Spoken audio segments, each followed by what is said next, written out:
beberapa waktu yang lalu saya pernah baca kejadian nyata.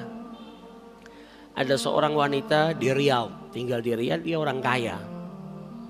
Kemudian divonis sama dokter kena kanker darah. Jadi terkena penyakit kanker darah. Maka butuh perawatan yang luar biasa. Maka wanita tadi karena sudah tua, penyakitnya juga penyakit serius, dia pakai pembantu di rumahnya. Yang bantu dia keseharian nyiapkan obatnya, nyiapkan makan, minum. Maka dia sewa seseorang yang bekerja merawat dirinya, orang Indonesia. Orang Indonesia ini bekerja tiap hari menyediakan obat, ngerawat si wanita tua tadi karena dalam keadaan sakit. Tapi si pemilik rumah ini, majikan ini selalu dapetin orang yang bantu dia ini, orang Indonesia ini suka masuk ke kamar mandi. Terus kalau masuk ke kamar mandi lama.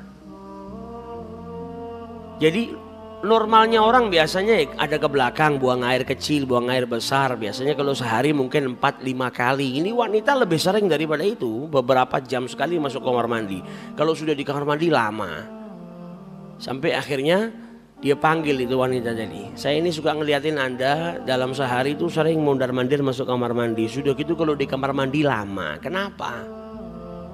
Wanita ini nggak nuntut.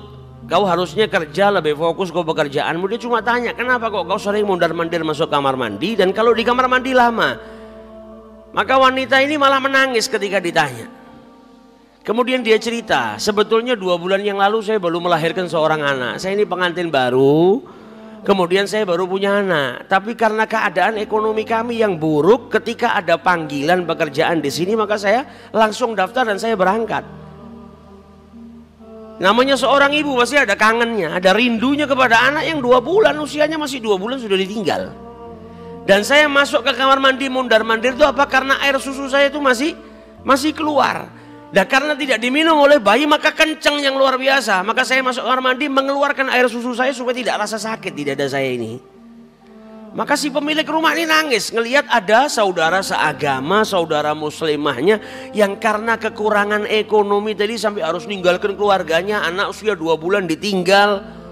Dia sedih yang luar biasa ngelihat keadaan wanita ini.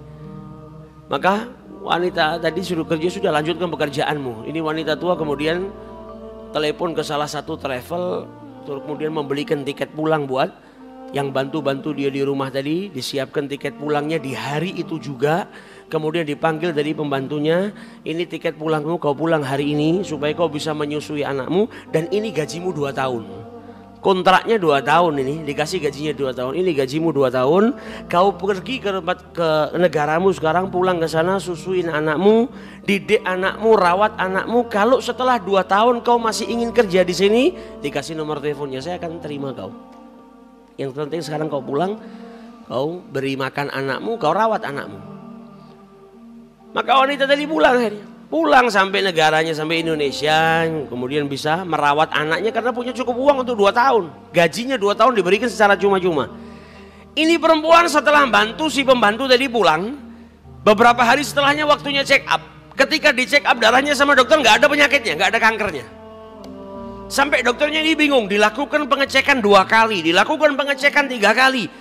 Loh, ini perempuan sudah kena penyakitnya parah, kanker di darahnya. Kok tiba-tiba dicek berapa kali nggak ada kankernya, 0%. Maka sampai ditanya sama dokternya, kau ini minum obat apa? Apa yang kau minum ini? Obat apa yang kau konsumsi sampai penyakitmu ini bisa hilang? Belum pernah ada obat yang bisa menghilangkan kanker darah secara 100% seperti ini. Maka wanita tua tadi menjawab apa? Saya minum obat dari Rasul sallallahu alaihi wasallam. Dawu mardhakum bisadaqah. Obatilah orang-orang yang sakit di antara kalian dengan sedekah.